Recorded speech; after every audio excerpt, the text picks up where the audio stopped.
In this tutorial, we'll explain how to build a sprayer configuration that uses a direct injection pump controlled by direct command L2. Creating a direct injection sprayer configuration on the Ag Leader in-command display will allow you to utilize direct injection pumps.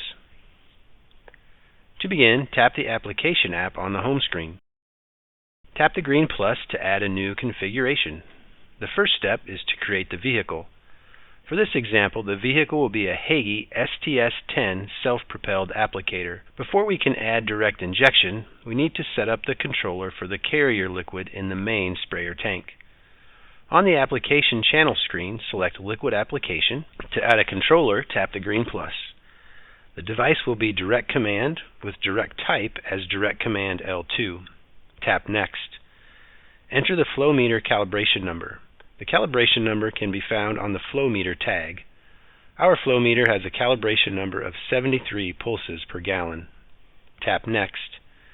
A suggested controller name will be automatically generated, but you can edit as necessary. Tap the green check. Now that the application rate controller is defined, we will define the container it controls. Tap Next.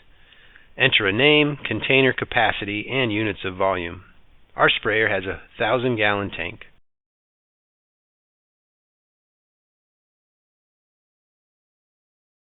Tap Next.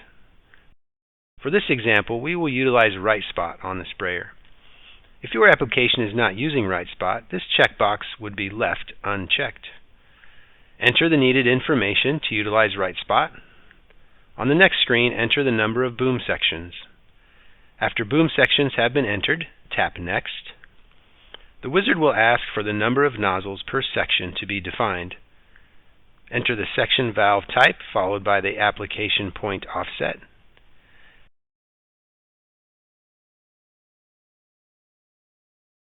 Tap the green check to complete the setup wizard. Now that we have the liquid application controller for our main sprayer tank defined, we can add the direct injection controller by tapping Direct Injection. To add the controller, tap the green plus. Enter the pump calibration number, which is typically found on the pump identification tag.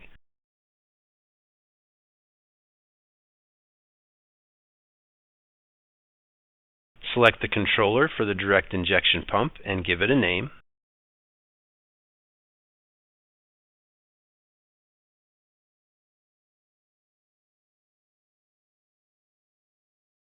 Now enter the container information for the direct injection pump, including a name, capacity, and units of volume. Arrow forward. Enter any additional devices if needed. Tap Next.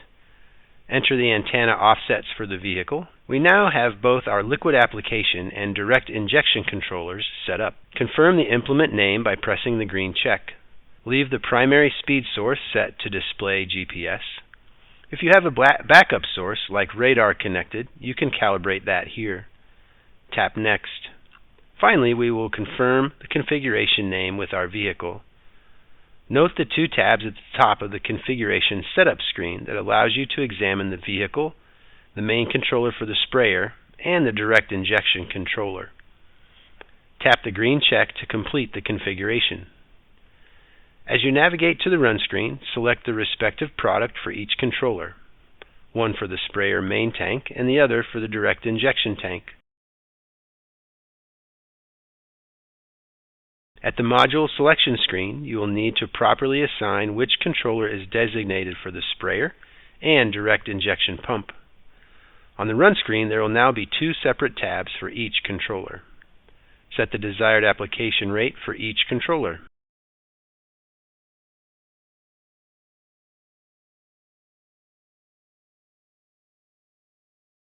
Now you will be able to build a direct command configuration to control a direct injection pump on your sprayer using the Ag Leader in-command displays.